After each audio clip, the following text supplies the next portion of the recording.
बेटा आज मैं आपको बीएड फर्स्ट सेमेस्टर का सेकंड कंपलसरी पेपर शिक्षा के सामाजिक परिप्रेक्ष्य सोशियोलॉजिकल पर्सपेक्टिव ऑफ एजुकेशन का एक चैप्टर आश्रम पद्धति विद्यालय के विषय में अध्ययन कराने जा रही हूँ।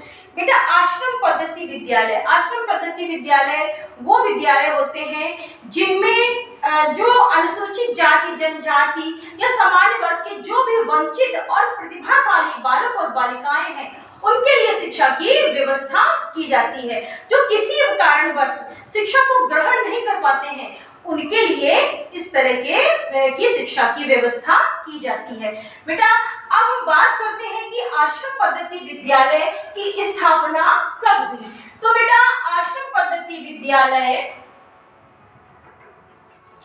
स्थापना 1990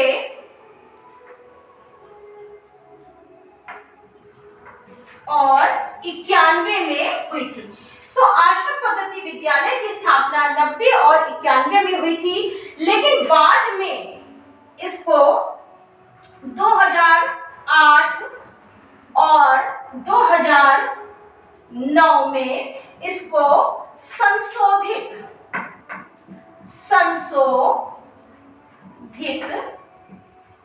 कर दिया गया। 90-91 में स्थापना हुई और उसके बाद इसको 2008 और 9 में इसको संशोधित कर दिया गया। बेटा ये जो आश्रम पद्धति विद्यालय होते हैं ये central board of secondary education की तर्ज में करने के लिए किया जा रहा है। बेटा ये जो विद्यालय है इनको यूपी बोर्ड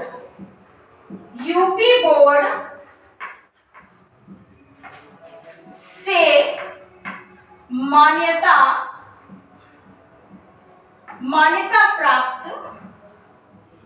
ये जो विद्यालय होते हैं इनको यूपी बोर्ड से मान्यता प्राप्त होती है।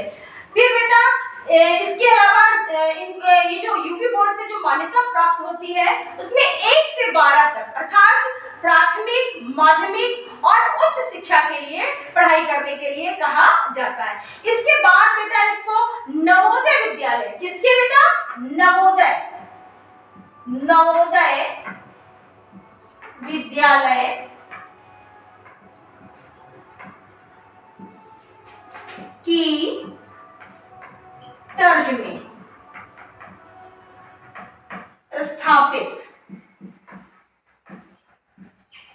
इसको नवोदय विद्यालय की तर्ज में स्थापित करने के लिए कहा गया और इसमें 6 से 12 तक के बालकों की शिक्षा के लिए कहा गया।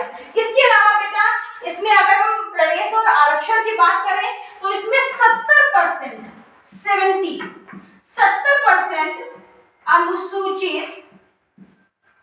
अनुसूचित जाति जनजाति, फिर 15% पिछड़े वर्ग, फिर 15% सामान्य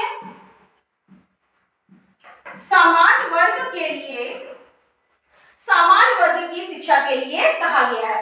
मतलब कि 70% की अगर हम बात करें तो 70% अनुसूचित जाति, फिर अगर हम बात करें तो 15% जो हो गया वो पिछड़े वर्ग के लिए और फिर 15% हो गया सामान्य वर्ग के लिए आरक्षित किया गया है। बेटा झांसी में जब एक कार्यक्रम हुआ था तो माननीय मुख्यमंत्री अखिलेश यादव जी ने इसको आगे बढ़ाने के लिए कहा गया था, जिसको बाद में कैबिनेट ने मंजूरी भी दी।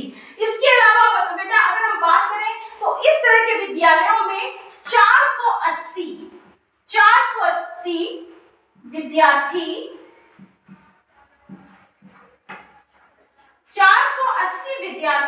विद्या अध्ययन करते हैं। इस तरह के जो विद्यालय होते हैं उनमें 2 सेक्शन होते हैं। कितने सेक्शन होते हैं बेटा? 2 सेक्शन होते हैं। इसमें 2 सेक्शन होते हैं। इसके अलावा बेटा इसमें 35 बच्चे हर कक्षा में बैठते हैं, अध्ययन अध्यापन कार्य करते हैं। तो अगर हम नवोदय विद्यालय की बात करें तो 90-91 में आश्रम पद्धति विद्यालय की बात करें तो 90-91 में इसको शुरुआत की गई। 2008 में वित्त वर्ष 2008 में इसको संशोधित किया गया। यूपी बोर्ड से मान्यता प्राप्त थी, तब 1 से 12 तक की शिक्षा उपलब्ध कराई गई। इसके अलावा नवोदय विद्यालय की तर्ज में इसको स्थापित करने के लिए कहा गया, तब 6 to 12 छात्र छात्राओं के लिए अध्यापन कार्य करने के लिए कहा गया। इसके अलावा 70% अनुसूचित जाति जनजाति के लिए, 15% पिछड़े वर्ग के लिए, 15% सामान्य वर्ग के लिए आरक्षित किया गया। इसके अलावा 480 अनुमानतः 480 विद्यार्थी इसमें एक विद्यालय में अध्ययन करते हैं। प्रत्येक में 2 सेक्शन होते हैं और 35 विद्यार्थी इसमें हर कक्षा में रहते हैं। अगर इस तरह की अगर परीक्षाएं संपन्न होती हैं तो हर जगह का पेपर और इसकी दिनांक जो होती है वो एक ही होती है, अलग अलग नहीं होती है। बेटा नवोदय विद्यालय की स्थापना, आरक्षण, किस तरह से विद्यालय होते हैं, इसके बाद हम इसकी विशेषताओं की बात करते हैं। तो आश्रम पद्धति विद्यालय की विशेषताएं,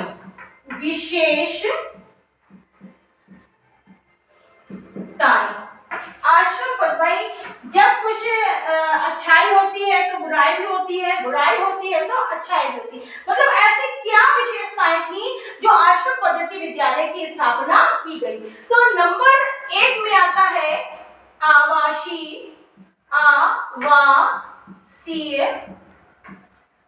सुविधाएं।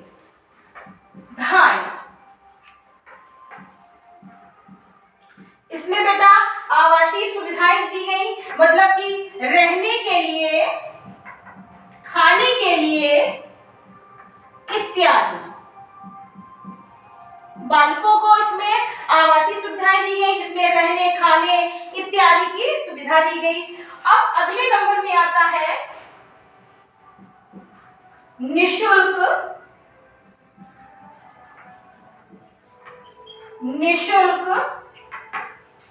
शिक्षा सुविधाएं।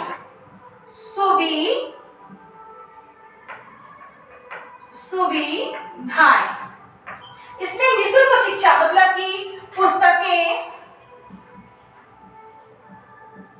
गणवेश इत्यादि।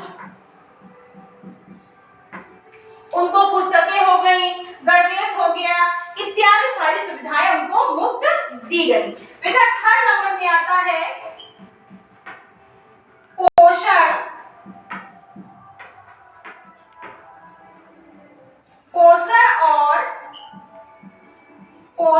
और चिकित्सा। बेटा इनको पोषण और चिकित्सा की सुविधाएं दी गई, अर्थात संतुलित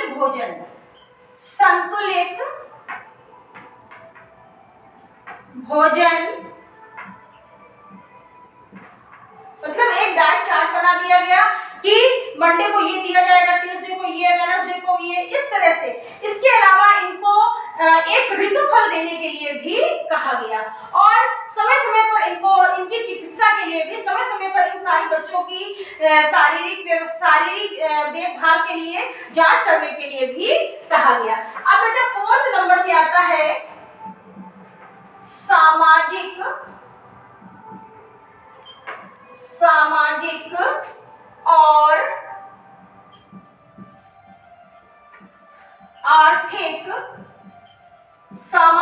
और आर्थिक रूप से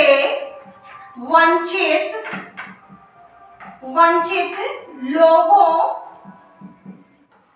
का सशक्तिकरण। जो लोग बेटा सामाजिक और आर्थिक रूप से वंचित हैं।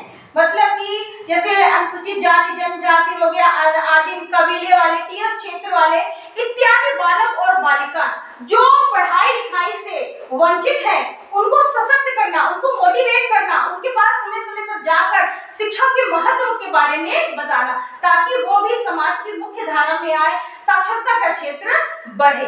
ठीक है बेटा। अगले नंबर में 5th नंबर में आता है प्रवेश और आरक्षण।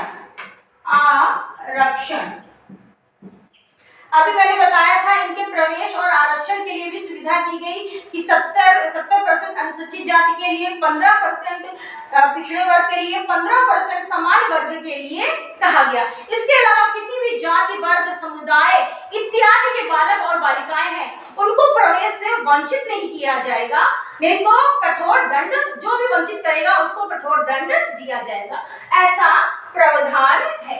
बेटा अब 6 नंबर में आता है आधुनिक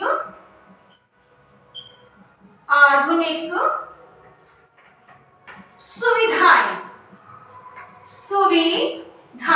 इसके अलावा बेटा बच्चों के लिए कहा गया, हमारी सरकार ने कहा कि इनको आधुनिक सुविधाएं जैसे कि स्मार्ट क्लास,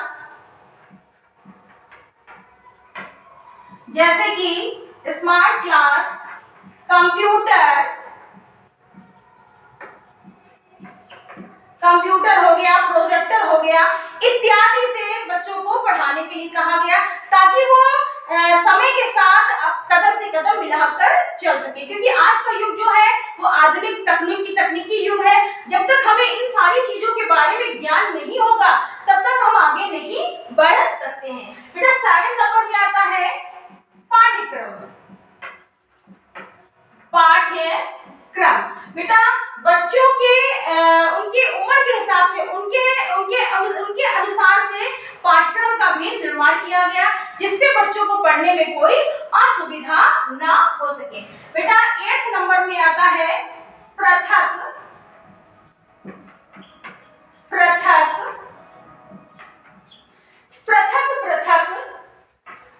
बालिका विद्यालय